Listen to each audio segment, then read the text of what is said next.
बिस्मिल्लाहिर्रहमानिर्रहीम, अस्सलाम वालेकुम। प्रोग्राम रियासत और अवाम में सलमान हैदर। मुल्क भर में ज़िमनी इंतखाबात का मैदान आज सजा और खूब सजा। कौमी असम्बली की 5 और सूबाई असम्बली की 16 नशस्तों पर इलेक्शन हुए और अब नतायज आने का सिलसिला शुरू हो चुका है। और 8 फरवरी के इंतखाबात की तरह इंतखाबात में भी बेज़ाब्तियाँ देखने को मिली हैं और कुछ मकामात पर तो कारकुनान के दरमियान आपस में अच्छा खासा तसादम भी हुआ है। सिर्फ लाहौर की बात करें तो तहरीक इंसाफ के रहनुमा शबीर गुजर गिरफ्तार हुए हैं। नारोवाल में तहरीक इंसाफ और नून लीग के कारकुनान के दरमियान झगड़ा हुआ। 60 साल मोहम्मद यूसुफ सर पर चोट लगने से जाँ बहक हुआ। नून लीग इस कत्ल का इल्ज़ाम तहरीक इंसाफ पर लगा रही है और इंसाफ मांग रही है, हालांकि हुकूमत उनकी अपनी है। अब तक तो तमाम गिरफ्तारियां हो भी जानी चाहिए थी। अगर इंतखाबी बेज़ाब्तियों की बात करें तो लाहौर का हल्का है PP 149, जिसके पोलिंग स्टेशन 127 के प्रिजाइडिंग अफसर ने पोलिंग एजेंट से कबल वक्त फॉर्म 45 पर दस्तखत करवाए। अच्छा खासा शोर हुआ, वीडियो भी सामने आई और फिर जाके उन्होंने कहा कि जनाब मैं ये समझ रहा था कि शायद 5 बजे के बाद मुझे फॉर्म 45 पर दस्तखत कराने का वक्त ना मिले। हालांकि रिजल्ट आया नहीं, ये बड़ी बात थी। फिर इलेक्शन कमीशन ने इस बात का नोटिस लिया और सूबाई इलेक्शन कमीशन को बाकायदा तौर पर डायरेक्शन दी और अब देखें उनकी किस्मत का क्या फ़ैसला होता है। दीगर इलाकों में भी धांधली की वीडियो सामने आई हैं। मकामी जो साफ़ी हज़रात गुजरात के हवाले से उनका ये कहना है कि कैमरे तक हमसे छीने गए हैं। तहरीक इंसाफ को इंतखाबी देने वाले आज भी वो लेवल प्लेइंग फील्ड ढूंढते हुए महसूस हुए। हाँ, नून लीग जिसने इंतखाबी मुहिम भी नहीं चलाई वो बहुत पुरअतमाद नजर आई। इवन पंजाब की वज़ीर आला मरियम नवाज़ साहबा ने कहा कि नून लीग का वोटर बाहर निकला है, तमाम उम्मीदवार अक्सरियत से कामयाब होंगे। नून लीग अपनी जीती हुई सीटें बचा पाएगी या तहरीक इंसाफ से की जानिब से कुछ सरप्राइज सामने आ सकता है, ये देखना है और नताइज का इंतज़ार करना होगा। क्योंकि कौम ने देखा था कि आम इंतखाबात में अच्छा खासा ये इशू स्टैब्लिश है कि फॉर्म 45 में जीता वो उम्मीदवार फॉर्म 47 में हार गया। और दूसरी जानिब चंद रोज़ कबल सेंटर इरफान सिद्दीकी साहब ने जो इंकशाफ किया, नवाज शरीफ साहब का मतलब वो वज़ीर-ए-आज़म बनना ही नहीं चाहते थे। ये बात लंदन से डिसाइड थी 1-on-1 मुलाकात में। अब इसकी तरदीद राना सनाउल्लाह की जानिब से आ गई। वो कहते बिल्कुल गलत का है। क्या कहते हैं ज़रा सुने। असी रोक ही नहीं सकते। हाँ, वफाकी काबीना ने अहम तैनातियों में 65 साल तक की उम्र की हद ख़त्म कर दी है। इसका बेनिफिशरी कौन होगा ये आने वाले चंद दिनों में पता तो चलेगा, लेकिन हुकूमत को ये तरमीम करने की ज़रूरत क्यों पेश आई, इससे किसको फ़ायदा देने की कोशिश की गई, ये भी जानेंगे। प्रोग्राम में JUI फे से भी जानेंगे कि कल मौलाना फजलुर रहमान साहब पशीन में अच्छा वाला गरजे भी हैं और बरसे भी हैं। इल्ज़ाम लगा दिए अरबों रुपए के, असम्बलियाँ पूरी ख़रीदी गई और बेची गई, क्या उनके पास, ये तमाम चीज़ें भी जानेंगे। ज़िमनी इंतखाब का बाइकआउट उन्होंने किया। मेहमानों साहब का तारुफ कराते चले तो शौकत बसरा साहब है, पाकिस्तान तहरीक इंसाफ से उन्होंने आना था, लेकिन उनकी ड्यूटी पोलिंग स्टेशन पर लगी है कि आपने पैरों की मट्टी नहीं छोड़नी जी 8 फरवरी की तरह, जब तक फॉर्म 45 पर दस्तखत करके वापस नहीं लेते। इसलिए वो स्टूडियो में नहीं आ सके, उन्होंने स्टूडियो में आना था। उस्मा कारदार साहब नहायत मोहतरम मेरी गेस्ट, वो स्टूडियो में मेरे साथ मौजूद हैं। वो मुतमईन है जी मरियम नवाज़ साहबा की तरह कि जीत इस ज़िमनी इंतखाब में मुस्लिम लीग नून की होगी। सेनेटर कामरान मुर्तज़ा साहब JUI फे से वो हमारे साथ मौजूद हैं। बहुत शुक्रिया कामरान भाई। तो सबसे पहले मैं शौकत बसरा साहब आपको से पूछ लूँ, आज के दिन भी आप लेवल प्लेइंग फील्ड मांगते रहे कि आपका कारकुन बाहर निकला और मज़ेदार रिस्पॉन्ड करेगा? तो सलमान भाई, पाकिस्तान में इस वक्त जंगल का कानून है। बदकिस्मती से मैं भी वकील हूँ, मुर्तज़ा कामरान साहब भी वकील हैं। यहाँ पे इस वक्त ना कोई आइन है ना कानून है यहाँ पर, बल्कि जंगल का कानून है। जिस मुल्क के अंदर जजेस आपके इंसाफ मांग रहे हों, वो कह रहे हों कि हमें अगवा किया जा रहा है, टॉर्चर किया जा रहा है, हमसे जबरदस्ती के फैसले लिए जा रहे हैं, तो मेरे भाई वहाँ कौन सा मुआशरा है, वहाँ कौन सा इलेक्शन हैं? यहाँ पे तो आपने देख लिया कि एक मैं समझता हूँ कि पाकिस्तान में इस वक्त मेरी नजर में मार्शल्ला से भी बदतरीन हालात हैं, जहाँ पर ना सहाफी महफूज हैं, ना सियासी कारकुन महफूज हैं, ना जजेस महफूज हैं। तो ये कहने को एक ड्रामा है, सो कॉल्ड इलेक्शन है।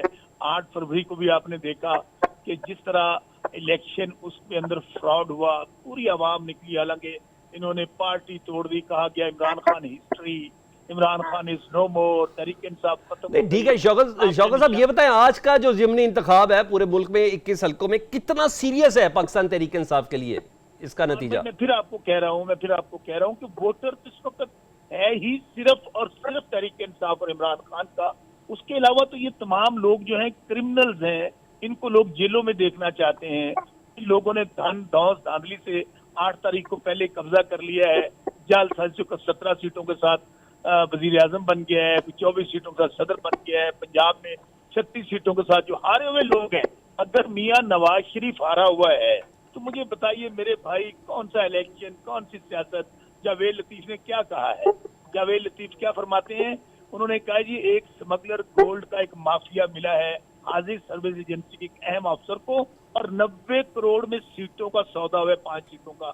आपके कमिश्नर ने क्या कहा पिंडी के चट्टा साहब ने, उन्होंने कहा भाई सारी की सारी सीटें पीटीआई जीती हुई है, इनको छोड़ दें। अभी खुद राना जिनका आपके अपने मौलाना फजलुर रहमान साहब जी, मौलाना फजलुर रहमान भी यही कह रहे हैं। मैं सिर्फ पहले इनकी तरफ आ जाऊं ना, जो नहीं, उनका इशारा आपकी असेंबली की तरफ भी है ना, केपी का भी तरफ इशारा है उनका। मेरी सुने, केपी का मेरा चैलेंज है कि कोई हल्का आप खुलवाना चाहें, कोई हल्का आप ओपन करवाना चाहें, हम हाजिर हैं। मुझे बताइए मेरे भाई, अभी इलेक्शन पिटीशन दाखिल हुई हैं, क्या किसी पार्टी ने सिवाय तहरीक इंसाफ के, मैं चैलेंज करता हूं, किसी ने कोई पिटीशन दाखिल की है कि धांधली हुई है? तो सो मेरे भाई यहाँ पे मौलाना फजलुर रहमान को देख लें, वो क्या कह रहे हैं, अरबों रुपए में सौदा हुआ है बलूचिस्तान। मैं आता हूं ना दोबारा उसकी तरफ। वो पिटीशन क्यों दायर करेंगे जब पंजाब में हुकूमत उनकी है, मरकज में हुकूमत उनकी है, तो वो क्यों मुंतसिम लीग नून कम से कम और पीपल्स पार्टी क्यों पिटीशन ये दायर करेगी? उस्मा कारदार साहबा के पास बढ़ता हूँ। उस्मा कारदार साहबा, ये बताएं कितना सीरियस है या कितना सीरियस थी मुस्लिम लीग नून, ये टोटल जो 5 कौमी असम्बली की और सूबाई असम्बली की 16 नशस्तों के लिए, जिसमें पंजाब में एक अच्छा बड़ा मार्जिन है, कितनी हसासियत है आपके लिए? इसको जीतना कितना जरूरी है आप लोगों के लिए? जी बहुत शुक्रिया सलमान, आपने इनवाइट किया। पहले तो अपने मेहमान को बोले कोई जाके हाजमे की दवाई खा ले, इतनी इनको बदहजमी हुई है, बर्दाश्त नहीं कर पाते कि मरियम नवाज साहिबा जो है चीफ मिनिस्टर हैं, बर्दाश्त नहीं होता कि शहबाज शरीफ जो है वो सेंटर में हुकूमत है। और असल में ये दोनों हुकूमतें जो हैं, ये इनके जो रूए रवा है वो कौन है? मियाँ मोहम्मद नवाज शरीफ है, जिसको ये क्रिमिनल कह रहे हैं। तो इनसे पूछें कि भाई वो जो कैदी नंबर 804 है, क्रिमिनल तो असल में उनकी फ़िक्र करें, वो उनके बहुत सारे केसेस हैं और उन पे बहुत सारी फ़र्द जुर्म आयद हो चुकी है, और जिसको ये क्रिमिनल कह रहे हैं उनको बाइज्जत तौर पे अदालतों ने बरी किया है, मैंने और आपने नहीं किया है। तो ये मेहरबानी करके तो थोड़ा सा अपना जो पर्सपेक्टिव है वो ठीक कर लें। और ये जो इनका जो है ना, मैं ना मानू, हारे हुए लोग, फलाना चोरी, नहीं, ये तो आप लोग खुद भी कहते हैं कि हक पीटीआई का था मरकज में, ये तो आप लोग खुद भी कहते हैं। नहीं, हमने बिल्कुल नहीं सलमान, देखें ये बिल्कुल बात नहीं। जावेद लतीफ आपके नहीं है? बात ये, राना साहब आपके नहीं है? नहीं, बिल्कुल नहीं। बात सारी ये हुई थी कि हमने, शहबाज शरीफ साहब ने कहा था कि भाई अगर आप समझते हैं कि आपकी मेजॉरिटी है और आप हुकूमत बना सकते हैं तो सौ बिस्मिल्लाह आ जाए, बना लें, हम ऑपोजिशन में बैठ जाएंगे। हमने तो ओपन इनविटेशन इनको दी थी। लेकिन बात सारी ये है कि जब इनके पास नंबर ही नहीं है, जब इनके पास सीटें ही नहीं है, जब इनके पास सवाए रोने, चीखने के, चिल्लाने के, असल में बात सारी ये है कि इनकी उंगली जब आरटीएस में होती है ना, तब ये खुश होते हैं। जब 2018 में नून लीग के लोगों को जो उनके पोलिंग एजेंट्स हैं उनको उठा के बाहर फेंक दिया गया था, और उनको आपने अपनी मर्जी के रिजल्ट 72 घंटे बाद आपने दिए, तो तब तो बहुत खुश थे, तब तो हर चीज। चलें आज के इलेक्शन का तो बताएं ना। तो आज की जो देखें, कितने सीरियस हैं आप लोग, ये बताएं। बहुत सीरियस हैं। आपको पता है सलमान, हर एक की ड्यूटी लगी हुई थी। जलसा क्यों नहीं किया कोई? हर एक डोर टू डोर कैंपेन। जलसा क्यों नहीं किया कोई? नवाज शरीफ साहब किधर थे? हमजा शहबाज किधर थे? इतना शॉर्ट टाइम में कितना शॉर्ट टाइम करने की कोई खास जरूरत नहीं थी। कितना शॉर्ट टाइम मैडम? आपका मेन क्रक्स था हमारा डोर टू डोर और कॉर्नर मीटिंग्स, और वो हर हमारे मेंबर की पार्टी के ड्यूटी लगी हुई थी। वो पिछले 2 हफ्तों से जो है वो अपने निकले हुए हैं बाहर। सो मच सो कि हमारा जो एक दिन का इजलास हुआ था, बेचारे भागम भाग आए, 1-2 घंटे बैठे और फिर बेचारों को ये तो बड़ा पहले से शेड्यूल था, इसमें जल्दी किस बात की है? नहीं, मरी में ना होते इधर आके 1-2 जलसे कर देते। नहीं, कोई क्या जरूरत थी? क्या जरूरत नहीं थी? यानी जरूरत नहीं थी। एतमाद पर जबरदस्त है ना, जीत का। आप ये कम से कम आप नोट कर लें कि ये सुबह से कह रहे हैं जी हमें तो बड़ी लेवल प्लेइंग फील्ड मिली है। तो किसने दी है? हमारी हुकूमत ने उनको लेवल प्लेइंग फील्ड दी है ना। तो अब बयानियां ना बदले, यूटर्न ना ले, इन्होंने जो करना था इन्होंने किया है, किसी ने इनको नहीं रोका। तो अब मेहरबानी करके तो ये रोना पीटना बंद कर दें, अपने इदारों पे थोड़ा सा एतमाद रखें। आपको एतमाद है? गुंडागर्दी जो इन्होंने आज दिखाई है, हमारा एक कारकुन जान से किया है। जी जी बिल्कुल। गुंडागर्दी इंसाफ किससे मांग रही है उसका? इंसाफ देखिए, इंसाफ जो भी कानूनी कार्रवाई होगी वो की जाएगी। एक बंद तो करे ना, अभी तक क्यों नहीं पकड़ा उन्हें? अपने जान से हाथ धो बैठा, बहुत बुरी, बहुत अफसोस।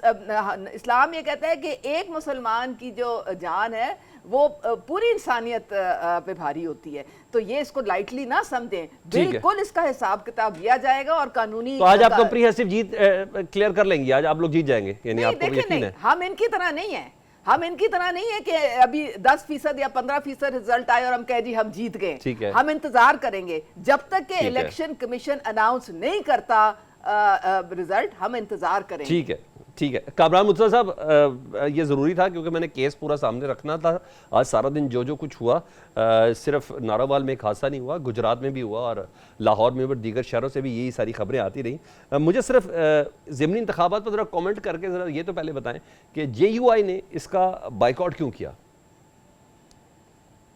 देखिए, हम उम्मीद नहीं कर रहे कि इस वक्त भी जो है ना कोई हम उस फेज से निकल आए हैं जिसमें जो जनरल इलेक्शन हुए थे 8 फरवरी में जो कुछ हुआ था कि वो अब नहीं हो पाएगा या आप इंडिपेंडेंट हो गए। अब तो जाहिर है उन्होंने उस बात को प्रूव करना है कि 8 फरवरी को ठीक हुआ था। तो अब जब वो प्रूव करने की तरफ जाएंगे तो फिर जो है ना वो मासवाए मुखालफिन के पास हारने की कोई चारा भी नहीं है। और अगर यही धांधली होनी है, आप देख लीजिए किला अब्दुल्ला की सीट है, वो किला अब्दुल्ला वाली सीट हमारा जो 8 फरवरी को इलेक्शन था वो हम सिर्फ 1000 वोट का फर्क हमारा वो डाला था। अब वो 1000 वोट का फर्क निकालते हुए जो पहले तो उन्होंने प्रोलॉन्ग लिटिगेशन की, 1000 वोट का फर्क कोई वोट नहीं था और बजाय उस सीट पे हम जीत गए। मगर मौलाना ने कहा कि ये जो एनी केस इन्होंने हमको हराना है क्योंकि जो दूसरी तरफ का कैंडिडेट है वो ब्लू आई है, उसको इन एनी केस जो है ना वो उन्होंने लाना है। तो जब अगर लाना है, पहले से तय हो चुका है कि उनको लाना है और इसी तरह से हमने जाना है, तो फिर हम जो है ना इसका हिस्सा कम से कम नहीं बनते। हम उन असम्बलियों से बाहर शायद निकल रहे हैं जिन और अवामी असम्बलियों की तरफ जा रहे हैं और जिसके लिए हमें मजबूर कर दिया गया है। हम नहीं चाहते कि अब मजीद जो ना इस जो 2 नंबरी वाली पॉलिटिक्स है। अच्छा कामरान साहब, मैं किसी मुश्किल में नहीं डालता। कल मौलाना साहब जब बड़े ज़बरदस्त तरीके से जलसे पे खिताब कर रहे थे ना, तो उन्होंने कहा पूरी असम्बलियाँ ख़रीदी गई। मैं ये नहीं सवाल करता कि किसने ख़रीदी, ज़ाहिर बात है कोई बेचने वाला होगा तो उससे ख़रीदी गई, कहीं ना कहीं वो 70-80 अरब रुपए गए होंगे। मगर ये बातें हवाई नहीं है, आप कोई छोटी जमात तो है नहीं, इतने ज़्यादा इल्ज़ामात का कुछ सबूत है आपके पास? इसमें इन चीज़ों को बड़ा आसान होता है साबित करना। आप ऐसे कर लें कि जो कैंडिडेट्स हैं ना उनको बुलवा लीजिए और उनको कहिए कि कुरान शरीफ पे ओथ ले लेते हैं। आपने पैसे दिए हैं, किसको दिए हैं या किसने मांगे थे, ठीक। और ये बात बड़ी। और इसमें जो ना मैं एक और बात कर दूं, कुछ लोग उठाए भी गए हैं हवाले से, कुछ लोग जो है वो उनके खिलाफ इंक्वायरी भी हो रही है जिन हम लगा रहे हैं जिस तरफ जो हम और हम सिर्फ हम नहीं लगा रहे, बाकी सारे भी लगा रहे हैं और सारे बच्चे को पता है। उसमें कुछ लोग उठाए भी गए हैं और उनका मैटर जो है ना वो पेंडिंग भी है, वो उनके अपने इदारों के यहाँ जो भी सिस्टम।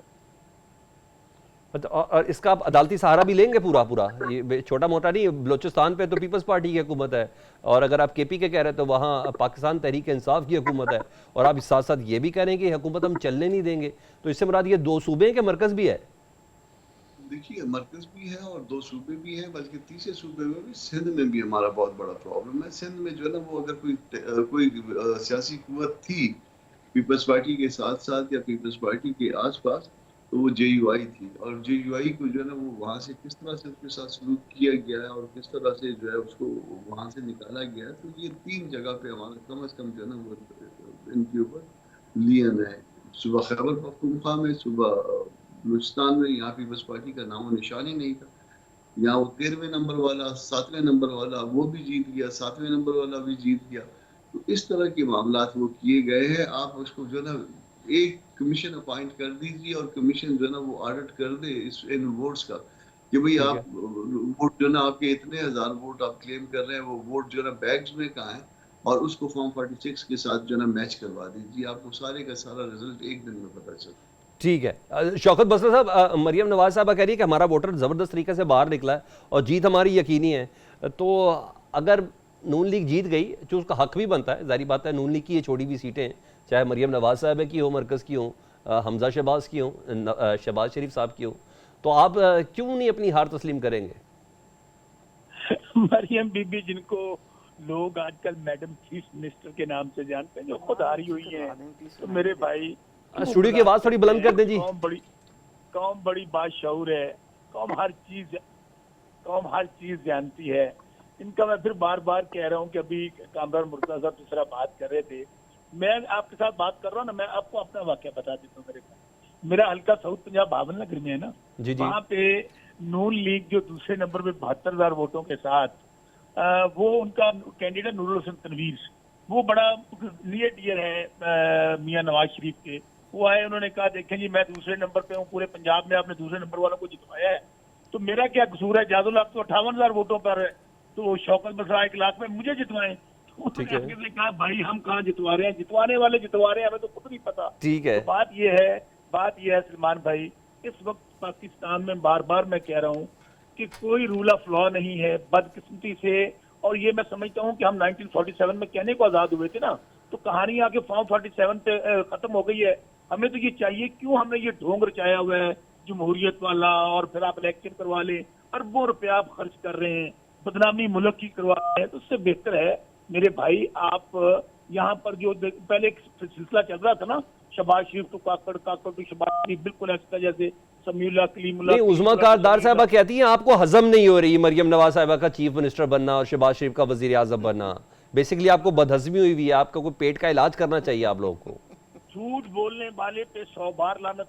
बार बार मैं कह रहा हूँ कि इस वक्त पाकिस्तान में बदकिस्मती से जिन लोगों को जेलों में होना चाहिए था, जो मुजरम और मुलजम है, कोई सो कॉल्ड सदर बन गए हैं, कोई सो कॉल्ड वजीर आजम बन गए हैं, और कोई सो कॉल्ड चीफ मिनिस्टर बन गए हैं। अगर मेरा तो बड़ा मुख्तसर सा तस्करा है। वजीर आजम तो नवाज शरीफ साहब को बनना था। सुने, वही तो मैं कह रहा हूँ भैया, वजीर आजम नवाज शरीफ अभी राना सनाउल्लाह का पे 60 चलाया ना, जी जी। तू मियाँ आवेगा तो लग पता जावेगा। तो पता ये चला मियाँ आ गया मीनारे पाकिस्तान, मियाँ छा गया, और वहां पे मियाँ साहब ने जनाब तोता उड़ाया, पता नहीं कबूतर उड़ाया, बाद में तोते उड़े, चलते चलते मियाँ साहब थैले के आटे में तशरीफ लाए, फोटो वहां पे आई। और अब पता चल रहा है जी कि वो इनकी सियासत शरीफों की सस्ती रोटी से भी ज्यादा सस्ती हो गई है। तंदूरों पे जाके मियाँ बाप और बेटा दोनों सस्ती रोटियां बेच रहे हैं। हालत तो ये है मेरे भाई, इन्होंने तो रिपोर्ट बनाने थे मियाँ साहब ने आके। तो अभी बात में फिर आपको बार बार कह रहा हूँ कि इस तरह ना पाकिस्तान आगे जा सकता है, ना पाकिस्तान का निजाम आगे जा सकता है। तो सर किस तरह जा सकता है? मैंने भी आपसे सवाल कर रहे हैं ना, इमरान खान साहब चीफ जस्टिस की तरह मुंह देख रहे हैं, तर्जुमान चीफ जस्टिस के इस्तीफे की बात कर रहे हैं। मैं आगे आऊंगा, मैंने आपसे ये सारी बातें करनी है। इतना 2 जमा 2 4 भी नहीं है ना बसरा साहब। नहीं नहीं नहीं नहीं नहीं नहीं नहीं, मेरी बात एक दोबारा सुन ले मेरे भाई, कोई फायदा नहीं है इस तरह की गुफ्तगू करने का, इस तरह की बातें करने का। क्या जरूरत है? आप यहाँ पर एक पाकिस्तान के अंदर फैसला कर लें कि हमने यहाँ पर कोई जमहूरियत नहीं लेके आनी, यहाँ पे कोई आइन नहीं है। आप डंडे के जोर पे, बंदूक के जोर पे हुकूमतें चलाएं, कौन पूछता है आपको? काकड़ फार्मूला भी तो चल ही रहा था ना, तो लोगों को क्यों बेवकूफ और पागल बना रहे हैं? और आप यहाँ पर चंद अशराफिया जो है मुल्क, चले मैं ये बेवकूफ ना नून लीग का वोटर भी थोड़ा थोड़ा बना है। उज़मा कारदार साहब से पूछ लेते हैं। उज़मा साहब ये बताएं, नवाज शरीफ साहब चौथी बार वजीर आजम ही नहीं बनना चाहते थे, किसकी माने? इरफान सदीकी साहब की माने हम, राना सनाउल्लाह साहब की माने, किसकी माने हम? पहले ये बता दें।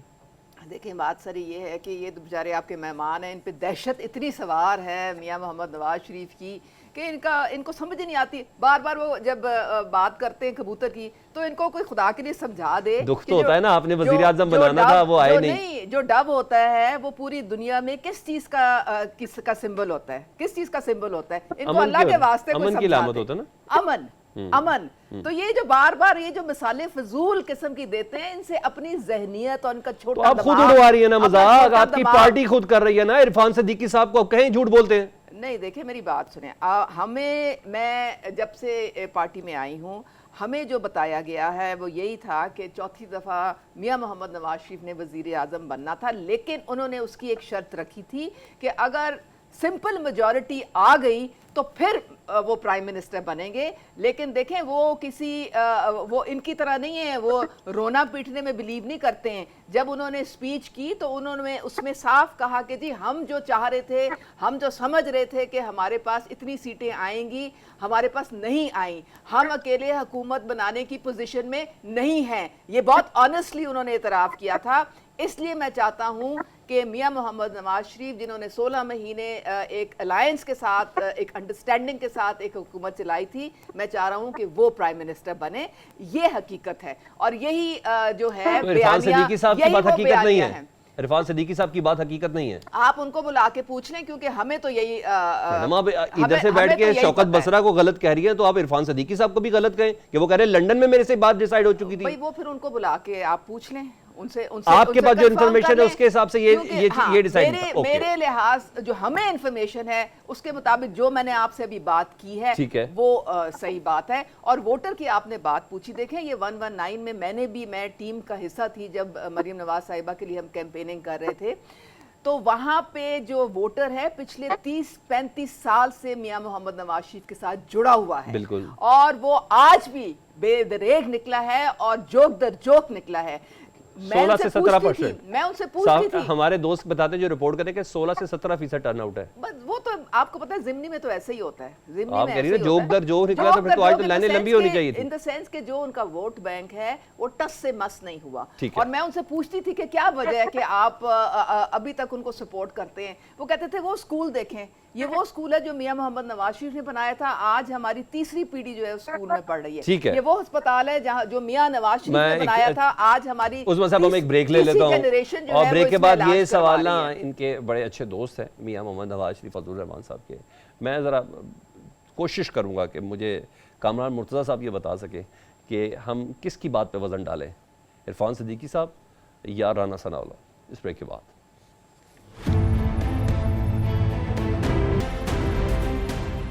Welcome back. जी कामरान मुर्तज़ा साहब, नवाज शरीफ साहब चौथी मरतबा वज़ीर आज़म बनना चाहते थे या नहीं? हम इरफान सिद्दीकी साहब की बात पे ज़्यादा वज़न डालें, राना सनाउल्लाह की ज़्यादा डालें, या कभी मौलाना फजलुर रहमान साहब को लूप में लिया हो कि मैं वज़ीर आज़म नहीं बनना चाहता? कोई ऐसी इंफॉर्मेशन आपके पास है? नहीं, इनकी तो वज़ीर-ए-आज़म वो बनना चाहते थे और वो तो डॉक्यूमेंटेड है, अखबार में इनके इश्तिहार उठा के देख लीजिए ना। जी बिल्कुल। में पूरे पेज का और फ्रंट पेज पे जो है इनके इश्तिहार आ रहे थे और जो पार्टी की तरफ से, तो ख्वाहिश तो यकीनन थी। हम तो ये फिर बात अल्टीमेटली वही हमारी साबित होती है कि ये एक इंतज़ाम के तहत जो कुछ भी हुआ है इंतज़ाम है, और उस इंतज़ाम में मियां नवाज शरीफ फिट नहीं हुए। मियां शहबाज साहब हो गए मगर मियां नवाज शरीफ फिट नहीं आए, और फिर उसके अगेंस्ट जो भी बार्गेनिंग हुई होगी तो वो अलग से किस्सा है, वो अलग से मामला है कि सुबह कोई और ले ले और बात कोई और ले ले। मगर बहरहाल जो है ये इंटरनली शायद कोई ना कोई इशूज थे, और इंटरनली इशूज भी कहीं एस्टेब्लिशमेंट के साथ जो है ना वो जाके आगे टकराते, और इन्होंने इनके पूरे जो बयानिया है जो नैरेटिव था उसको अगेन जो है ना उसमें वो, बल्कि ये तो रिटन नैरेटिव था इनका, तो वो रिटन नैरेटिव का यहाँ पे नीचे गया। अच्छा, अब टेक्निकली तो मुझे ये इरफान सिद्दीकी साहब से ही सवाल पूछना चाहिए, मगर फिर इस तरह की बातें क्यों कि जब मुल्क को नवाज दो भी चल गया, वजीर आजम नवाज शरीफ साहब के इश्तिहार भी चल गए, और अब कहा जा रहा है कि लंदन में ही ये डिसाइड था। हालांकि राना सल्लल्लाहु अलैहि वसल्लम कहते हैं गलत कह रहे हैं वो, फिर इन बातों का क्या मकसद है इस वक्त? मुझे बड़ा एहतराम है सिद्दीकी साहब का, मगर मेरे अच्छे कोलीग भी हैं, मगर ये बात दुरुस्त नहीं है। अब वो खंबा नोचने वाली बात आ जाती है कि जी ये तो पहले से डिसाइड हो गया था। डिसाइड नहीं हुआ था, इनका पूरा इन्होंने जोर लगाया, इनके पास इसका कोई अल्टरनेटिव नहीं था। इसके बगैर शायद इलेक्शन में जो है ना जितनी सीटें निकाली होंगी वो भी शायद सीटें ना निकाल सकते। मियां साहब के आने की वजह से शायद कुछ बचत इनकी हुई होगी, तो अब उनको जो है सिद्दीकी साहब को इसके अलावा शायद कुछ सूझा नहीं होगा कि नहीं ये पहले से डिसाइड हो गया, पहले से कतई डिसाइड नहीं हुआ। इश्तिहार आप दे रहे थे तो क्या वो इश्तिहार धोखे के लिए थे? अच्छा कामरान मुर्तज़ा साहब, मैंने इससे पहले कि एक और ये जो अब रिटायरमेंट की जो मखसूस ओहदों पर जो मुद्दत है वो 65 साल से ऊपर कर दी गई है, मैं उस पर सवाल करने से पहले ज़रा एक और सवाल करना चाहता हूँ। वो तो जो एक इम्कान जाहिर किया जा रहा था, इल्ज़ामात इतने सख्त हैं और गिले शिकवे अब्दुल गफूर हैदरी साहब ने जो किए हैं सहाफ़ियों से बात करते हुए, असद कैसर के लिए जमीयत के दरवाजे बंद है उन्होंने कहा, और दरवाजे उस वक्त खुल सकते हैं जब माजी और तहरीक इंसाफ जैसी मुल्क और इस्लाम दुश्मन जमात से वाबस्तगी इख्तियार करने पर वो माफ़ी मांगे। इस जमात ने कश्मीर भेज देने, यहूदी और कादियानियों के एजेंट होने और पाकिस्तान के मफादात को तबाह कर देने के अमल पर तौबा का ऐलान करें। सर ये तो बहुत ही सख्त काम है, ये तो कभी भी मुफाहमत नहीं हो सकती, कभी भी बात नहीं हो सकती, कभी भी अपोजिशन का इत्तेहाद नहीं हो सकता, ऐसा ही है। हमने अपने तौर पे इस वक्त जो है हमने अपने तौर पे खुद चलने का फैसला किया। आपने देख लिया पशीन से इन्होंने भी शुरू किया था, पशीन से हमने भी शुरू किया है। विद दोनों जलसों का भी मुआवजा कर लीजिए। हमारा जी बहुत तगड़ा शो था आपका, बहुत तगड़ा शो था। हाँ, वो हमने वो तो शो करके बता दिया, हालांकि बाकी सूबे से लोग नहीं आए। और अब बात ये है कि हम अगर कोई थोड़ा सा मामला ठीक करने लगते भी हैं तो मरवत साहब कुछ कर देते हैं, अगर मजीद ठीक करने लगते हैं तो फिर इनके गंडापुर साहब, यमीन गंडापुर साहब, वो कोई गड़बड़ कर देते हैं। वो जा भी तो रहे हैं अब तो सऊदी सफीर के घर माफी मांगने के लिए, पूरे का पूरा ग्रुप क्या जा रहा है। बस एक दफा कह लेते हैं फिर माफी मांगने लग जाते हैं। अब मुझे ये पता है कि ये कुछ ऐसे राब्ते थे जो कि सबको नजर आए, कुछ ऐसे राब्ते भी थे जो लोगों से पसे पर्दा थे, और उसमें भी कोई बातें हुई थी। मगर उसके बाद जो ना ये 2 हज़रात ने वो सारा मिट्टी डाल दी उस सारे मामले पे। तो चले ठीक है, वो अपने तौर पे करें, हम अपने तौर पे करें। हम मुमकिन तौर पे यहाँ पे हम एक नुक्ते पे हमारा नैरेटिव एक है, मगर चलेंगे हम अलग अलग। ठीक है, मैं आता हूं दोबारा आपके पास। मुझे जरा थोड़ा सा आप बताएं शौकत बसर साहब, अब ये काबीना ने ना चौथी 65 साल की उम्र की तैनातियां, जी हाँ, जो अहम तरीन तैनातियां, उसकी उम्र की हद जो खत्म किया है, इसकी पीछे कोई खास वजह लगती है आपको? कोई खास लोगों की मुद्दत मुलाजमत में तोसी है? लंदन प्लान जो एक हुआ था, जिसके ताबे इस वक्त तमाम मुजरिमों के केस माफ किए जा रहे हैं। ठीक है। तोशा खाना में देख लीजिए ना कि तोशा खाना में हुआ क्या कि वहां पर एक ओपन एंड शट केस था। ओपन एंड शट केस को खुद ही नैब, जिसने प्रोसिक्यूट करना है, जिसने केसेस चलाने हैं, वो जाके अदालत में कह रहे हैं जी इस केस को बंद कर दें। अच्छा, फिर आप हम ओपनली कह चुके हैं कि ये तमाम कुछ जो है, अभी आज जजेस अगर गैर महफूज हैं, किसको कह रहे हैं? काजी फाइज साहब को सबको कह रहे हैं। और काजी फाइज साहब जो हैं वो इस पूरे निज़ाम का हिस्सा हैं। उन्होंने अभी तक जो कुछ हमारे इलेक्शन के अंदर हुआ है, और जिस तरह बैट का निशान छीना गया, जिस तरह हमारी रिजर्व सीटें गई, सारी की जिम्मेदारी जो है काजी फाइज साहब पर है। ठीक है। तो मेरे भाई, ये एक पूरा निज़ाम है, पूरा प्लान किया गया है। और अल्लाह माफ करे, मैं फिर कह रहा हूँ कि हम लोग अनारकी की तरफ जा रहे हैं, क्योंकि पहले ही मुल्क के अंदर अफलास है, भूख है, तंग है, और माशरा इस तरह चल नहीं सकता। कोई माशरा भी ना इंसाफी पे नहीं चल सकता। हजरत अली का कौल है, कुफर की हुकूमत कायम रह सकती है। यानी आपकी बात का मकसद ये है कि सुप्रीम कोर्ट की जो बड़ी तैनाती है, सुनिए मैं बता उसके लिए ये काम हो रहा है। ये ओपनली एक एग्रीमेंट है कि चीफ जस्टिस काजी फाइज ईसा, जो कि इस पूरे निज़ाम का हिस्सा हैं, जो फैसिलिटेट कर रहे हैं इन मुल्ज़िमों को और मुजरिमों को जो इस वक्त जिन लोगों ने कब्जा किया मुल्क के, वो उनको उनकी मुद्दे मुलाजमत बढ़ाने के लिए सारा कुछ किया जा रहा है। मुझे एक सलमान भाई, एक मुझे बात बताइए कि पाकिस्तान में इस वक्त जो हम रूल ऑफ लॉ कहते हैं, आपको कहीं रूल ऑफ लॉ नजर आ रहे हैं? लोगों ने अपनी अदालतें लगानी शुरू कर दी हैं। लोग कहते हैं ठीक है, अगर आप डंडे के जोर पे हर कोई अपना अपना फैसला कर रहा है, क्योंकि ये मुल्क तो अब अशराफियत का मुल्क है, ताकतवरों का मुल्क है। 99% मैं बिल्कुल जिम्मेदारी के साथ कह सकता हूँ कि कौम एक तरफ खड़ी है। 1% वो लोग जिन्होंने बाई हुक और बाई क्रुक, जिन लोगों ने पैसा इकट्ठा कर लिया है, जिन्होंने लोगों का खून चूस के आवाम का पैसा लूटा है, अब वो लोग उन्होंने कब्जा कर लिया है। मुझे बताएं, शरीफ खानदान जो है, वही खानदान है ना जो कहते थे लंदन नहीं, हमारे तो पाकिस्तान में भी कोई प्रॉपर्टी नहीं है। ठीक है। बाद में कहा भी तुम कौन होते हमसे पूछने वाले। फिर कसरी लेटर आ गया, कैलबरी फॉन्ट आ गया, फिर अरबों की जायदादें, दूसरा टब्बर वो दूसरा वो है। तो इसलिए मेरे भाई, इस वक्त बदकिस्मती से। अच्छा शौकत भाई, सब चीज़ अगर इतनी प्लान का हिस्सा है और आपको उस प्लान से वाकफियत भी है, तो इमरान खान साहब खत क्यों लिखते हैं चीफ जस्टिस साहब को, और रऊफ हसन साहब उनके इस्तीफे का मुतालबा क्यों करते हैं? बिल्कुल, इसीलिए खत लिखा है, इसीलिए खत चीफ जस्टिस साहब को लिखा है कि चीफ जस्टिस साहब पाकिस्तान की सबसे बड़ी अदालत के सबसे बड़े काजी हैं। अगर आप ये देख रहे हैं कि इस वक्त पाकिस्तान में जंगल का कानून है और आप उसके ऊपर नोटिस नहीं ले रहे हैं, हमने क्या कहा?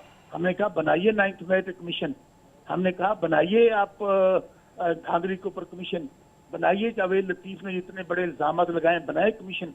तो कहाँ पे है वो कमीशन मेरे भाई? तो यहाँ पर तो लेटर तो अब उसकी 7 सिक्के हैं, उसमें मुझे एक सिक्का बता दें जो हमने गलत कही हो, क्योंकि हमें पता है कि चीफ जस्टिस काजी फाइज ईसा साहब क्योंकि इनसे एक्सटेंशन लेने जा रहे हैं और उसको रजिस्ट करेंगे।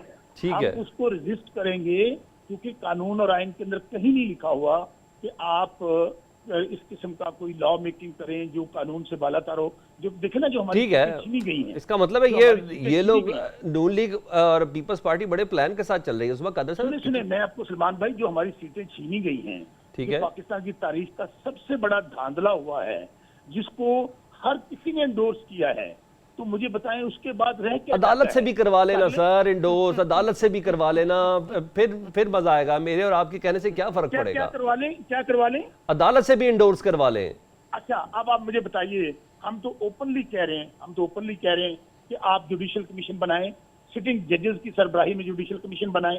और दूसरी बात मेरे भाई, ठीक है, आज की तारीख में मैं चैलेंज करता हूं, सिवाय तहरीके इंसाफ के जिनको 2/3 मेजोरिटी मिली थी, ठीक है, किसी एक पार्टी ने कोई अगर कोई ट्रिब्यूनल में रिट फाइल की है कि धांधली हुई है तो मुझे बता दें। तो सो मेरे भाई, जाएं तो जाएं कहां? मैं पूछ लेता हूँ अभी कामरान साहब से पूछ लेता हूँ ये बात के रिट क्यों नहीं फाइल किया है। Ultimately मैं बिल्कुल, हमने ये मैंने नहीं क्लोजिंग की करना, तरफ बढ़ना है, मैंने हमने सबकी फाइनल टेक्स लेनी है जी। हमने उस्मा सलमान कारदार भाई साहब ये आप तो नहीं बताएं, करना, कितने सलमान भाई ज़हीन हमें ये तरीके तो से नहीं आप लोग करना आगे कि- बढ़ रहे हैं। ये 65 साल की जो रिटायरमेंट की मुद्दत है अहम तरीन तैनातियों पर, इसको ही ख़त्म किया जा रहा है और सिर्फ काजी फाजिल साहब के लिए।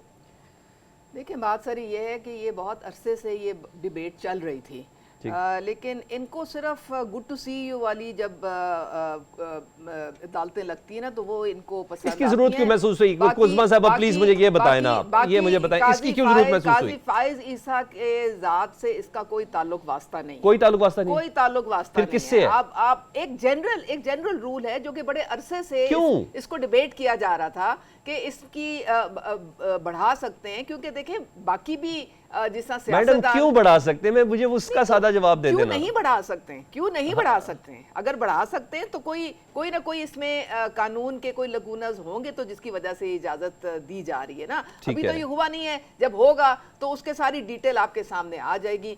ये जो जंगल का कानून और ये जिसे कहते हैं ना, वैसे rule नहीं of है, law, जंगल का कानून नहीं है। इनके मुंह से ये बातें अच्छी वैसे नहीं आजकल लगती। नहीं है जंगल का कानून। इनके मुंह से बातें अच्छी नहीं लगती। इनसे जरा पूछ लें कि इन्होंने जो नेशनल असेंबली को कानून की धज्जियां उड़ा के डिप्टी स्पीकर के थ्रू इन्होंने डिसॉल्व किया था, तो कहाँ था आईन उस वक्त, कहाँ था कानून? और फिर जब ये पेट्रोल बम बना के पुलिस वालों के सर फाड़ रहे थे, उनकी गाड़ियां जला रहे थे और उनके ऊपर इंतशार कर रहे थे, तो कहाँ था वो रूल ऑफ लॉ? कहाँ था वो 9 मई को जब जीएचक्यू पे इन्होंने अटैक किया था, जब इन्होंने मियांवाली की एयरबेस पे अटैक किया था, कार्डियोलॉजी एक शख्स पर 8 शहरों में पर्चे भी थे ना, वो कहाँ था कानून? उस वक्त वो रूल ऑफ लॉ किधर था? वो आईन और कानून किधर था भाई? आपने तो कभी आईन का ना आपको मतलब पता है, ना आपको कानून का मतलब पता है, आपको सिर्फ अपने सियासी मुफादात का पता है। अब ये देखें, इनका एक बंदा मरवत जो है, किस बुरी तरह उसने पहले इन्होंने साइफर लहरा के अमेरिका के साथ जिस तरह से हालात खराब किए, फिर अब इन्होंने चाइना के साथ हालात खराब करने की कोशिश किए। अब वो कोई ईरान के प्रेसिडेंट ने आना है तो उसके मुतालिक ये फजूल वाहियात किस्म की स्टेटमेंट्स दे रहे हैं। इनको पाकिस्तान से मोहब्बत चले, मैं नहीं कामरान है। मुर्जा साहब फाइनल मिनट है जी। इनकी रेड लाइन सलमान पाकिस्तान नहीं है, इनकी रेड लाइन सिर्फ अपने मुफादात हैं।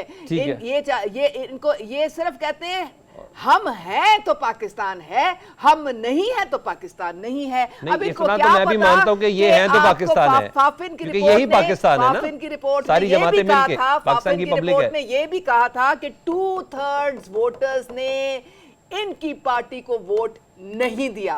ये जो मैं क्लोजिंग की तरफ बढ़ जाऊं जी, कहानियां सुनाते हैं ना उस्मा साहबा, पूरे मुझे कामरान साहब से मुझे फाइनल वर्ड्स लेने हैं पाकिस्तानी जी। कामरान मुर्जा साहब दुनिया में रह रहे हैं, आ जाएं, क्रैश लैंडिंग इनकी हो गई है। कामरान मुर्जा साहब, आप समझते हैं वक्त की जरूरत थी कि आला तरीन ओहदों पर 65 साल की जो रिटायरमेंट की हद है उसको नहीं होना चाहिए? आप समझते हैं ये वक्त की जरूरत थी? क्योंकि पीटीआई का जो डायरेक्ट रिस्पॉन्ड आ रहा है वो काजी फाइज ईसा साहब के लिए आ रहा है, चीफ जस्टिस ऑफ पाकिस्तान के लिए। आप समझते हैं वक्त की जरूरत थी? प्लीज।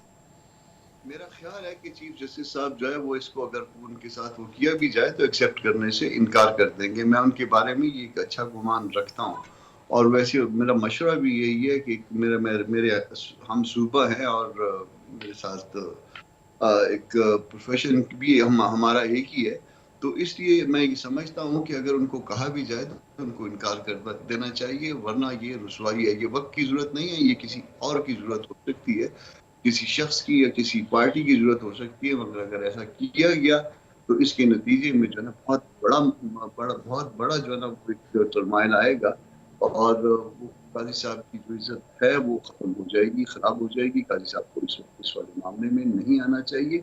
उनको खुद जो है ना वो गवर्नमेंट के लोगों को या अटॉर्नी जनरल जो है ना वो ये कहलवा देना चाहिए कि अगर मेरे लिए कर रहे हैं तो खुदा के वास्ते ना करो, मेरी रिस्वाई ना करो।